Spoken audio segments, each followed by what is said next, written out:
Hi everybody, I am सुमन मलिक और आज हम डिस्कस करने वाले हैं चार्ज के बारे में ही फिर से। सेक्शन 218 हम आज यहाँ डिस्कस करेंगे। इससे पहले के जो है सेक्शन वो हम ऑलरेडी कवर कर चुके हैं अपनी दूसरे वीडियो में, तो प्लीज़ उन्हें देखिएगा। सेक्शन 218 क्या कहता है, देखिए, separate charge for distinct offence. तो जो किसी व्यक्ति ने अगर अलग अलग ऑफेंस किए हैं, उस पर अलग अलग चार्ज लगाए गए हैं, तो उन सब के लिए उसे सेपरेटली अलग अलग तरीके से ही उसका ट्रायल चलाना चाहिए। एक जनरल रूल है, लेकिन आगे आने वाले सेक्शंस में आप देखोगे किस तरह से अलग अलग चार्जेस को एक सिंगल ट्रायल के अंदर कंबाइन किया जा सकता है। फर्स्ट देखिए, फॉर एवरी डिस्टिंक्ट ऑफेंस, तो हर अलग अलग तरीके के ऑफेंस के लिए which any person is accuse, तो किसी एक पर्सन की बात हो रही है। सपोज करिए किसी व्यक्ति पर चोरी का, डकैती का, मर्डर का, ये सारे चार्जेस लगाए गए हैं, तो इन सब चार्जेस के लिए उसे अलग अलग से ट्राई करना होगा। There shall be a separate charge and every such charge shall be tried separately, तो हर उस चार्ज को सेपरेटली ट्राई किया जाएगा। बहुत सिंपल है, जनरल रूल है ये।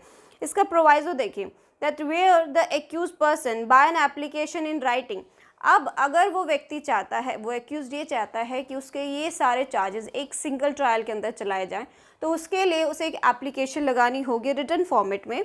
So desire and the magistrate is of opinion that such person is not likely to be prejudiced thereby, the magistrate may try together all or any number of the charges framed against him। तो उस application के basis पे अगर magistrate को लगे कि हाँ वो कर सकता है, कहीं पर कोई प्रेजुडाइस नहीं होगा, तो कोर्ट अलाउ कर सकता है एनी नंबर, मतलब कितने ही चार्जेस को वो कंबाइन करके एक ट्रायल में चलाया जा सकता है, या फिर सारे चार्जेस को कंबाइन करके एक ट्रायल में चलाया जा सकता है। बहुत सिंपल है। इसका सब सेक्शन 2 देखिए, ये नथिंग वर्ड से स्टार्ट होता है। इट मीन्स ये सेविंग क्लोज है, सेविंग क्लोज है। और ये क्या कहता है, नथिंग इन सब सेक्शन 1। तो हमने जो सब सेक्शन 1 में पढ़ा था कि separate charge, separate trial shall affect the operation of provision of section 219, 220, 221 and 223। तो आपका सब सेक्शन 1 कहीं पर भी इफेक्ट नहीं करेगा इन सारे सेक्शंस को। अब ये क्या कहते हैं वो हम आगे देखते हैं। ओके, नेक्स्ट सेक्शन देखिए, सेक्शन 219 को देखिए। 3 offences of same kind, 3 offence जो सेम काइंड ऑफ नेचर के हैं। वो सेम काइंड क्या होता है वो मैं अभी आपको बताऊंगी। With in a year may be charge together, जब एक साल के अंदर अगर 3 ऑफेंस जो है किए गए हैं, लेकिन वो सेम काइंड ऑफ के हैं, सेम नेचर के हैं, तो उन्हें क्लब करके एक साथ ट्राई किया जा सकता है। इसका subsection 1, when a person is accused of more offence than one of the same kind, जब कोई व्यक्ति जो है एक से ज़्यादा ऑफेंस के लिए एक्यूज्ड है, लेकिन वो एक से ज़्यादा जो ऑफेंस हो रहा है वो सेम काइंड का होना चाहिए। जैसे कि चोरी है, चोरी करने की कोशिश अगर की है, किसी ऑफेंस, सपोज करो कोई ऑफेंस किया है, ऑफेंस का अबेटमेंट या अटेम्प्ट या उसी से सिमिलर काइंड ऑफ नेचर का अगर उसने वो ऑफेंस किया है, तो वो सेम काइंड रहता है। इसके प्रोवाइजो में इसका एग्जांपल भी दिया गया है, जैसे थेफ्ट का है, थेफ्ट इन अ ड्वेलिंग हाउस, तो ये सेम काइंड ऑफ नेचर के ऑफेंस हैं, तो इनको क्लब करके एक ट्राई के अंदर हम देख सकते हैं। ओके, लेकिन इसका एक रूल ये भी है कि उसने ये जो मल्टीपल ऑफेंस किए हैं, मतलब सेम काइंड ऑफ ऑफेंस जो उसने किए हैं, ये 12 मंथ्स के अंडर ही किए हुए होने चाहिए। अगर 12 महीने से आगे अगर उसने कभी वो ऑफेंस किया है तो उसको आप क्लब नहीं कर सकते हो। इसमें एक रूल ये भी है कि सपोज करिए उस व्यक्ति ने 12 महीनों के अंदर 6 ऑफेंस करे हैं, ये जो 6 ऑफेंस है ये सभी सेम काइंड के हैं, लेकिन इसमें रूल ये दिया गया है कि आप सिर्फ 3 ऑफेंसेस को ही क्लब कर सकते हो। तो ऐसा ज़रूरी नहीं है कि भी आप सीक्वेंस से ही चलोगे कि फर्स्ट, सेकंड, थर्ड को ही क्लब करोगे। आप ऐसे भी कर सकते हो, फर्स्ट क्लब कर सकते हो, थर्ड कर सकते हो, फिर 6 कर सकते हो। मतलब टोटली 3 ही होने चाहिए। सीक्वेंस का इससे कुछ लेना देना नहीं है। ऐसे जंपिंग करके भी आप क्लबिंग कर सकते हो, सीक्वेंस में चलने की कोई ज़रूरत नहीं है। Okay, from the first to the last of such offence whether in respect of the same person और नॉट। और ये जो आप ऑफेंसेस की क्लबिंग कर रहे हो, मतलब चार्जेस को एक साथ आप ट्राई कर रहे हो, तो ऐसा ज़रूरी नहीं है कि वो तीनों ही ऑफेंस किसी एक पर्टिकुलर व्यक्ति के अगेंस्ट ही आपने क्यों। हो सकता है पहला ऑफेंस उसने ए के अगेंस्ट किया हो, दूसरा बी के अगेंस्ट किया हो, तीसरा सी के अगेंस्ट किया हो।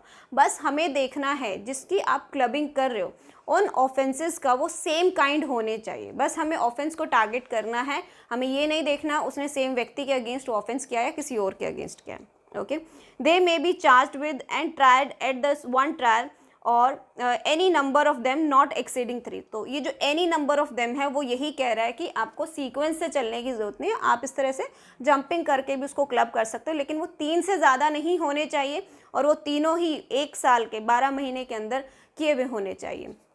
और यहाँ पे मे टर्म यूज़ है, तो ये डिस्क्रिशन है कोर्ट की, वो ऐसा अलाउ करे या वो इसे डिनाई भी कर सकती है। ओके, नेक्स्ट देखिए, offences are of the same kind. तो जो ऑफेंसेस सेम काइंड के हैं, जो मैंने आपको अभी बताई, अगर कोई ऑफेंस है, उसका अबेटमेंट, उसका अटेम्प्ट, ये सभी सेम काइंड के रहते हैं, या फिर इसके प्रोवाइजो में जो बताया गया है वो भी सेम काइंड में ही कंसिडर होता है। So are punishable with the same amount of punishment under the same section of IPC और एनी स्पेशल और लोकल लॉ। तो अगर सपोज करें कोई ऑफेंस आईपीसी में भी बताया गया है, लेकिन स्टेट में उसी तरीके का ऑफेंस जो है स्पेशल ऑफेंस में भी कंसीडर किया गया, बट उनकी पनिशमेंट अराउंड सेम है, तो उसको भी आप सेम काइंड ऑफ का ऑफेंस कह सकते हैं।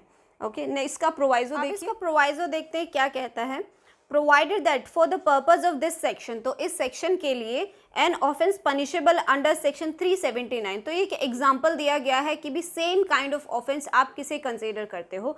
जैसे section 379, it's a punishment for theft of IPC shall be deemed to an offence of the same kind as an offence punishable under section 380।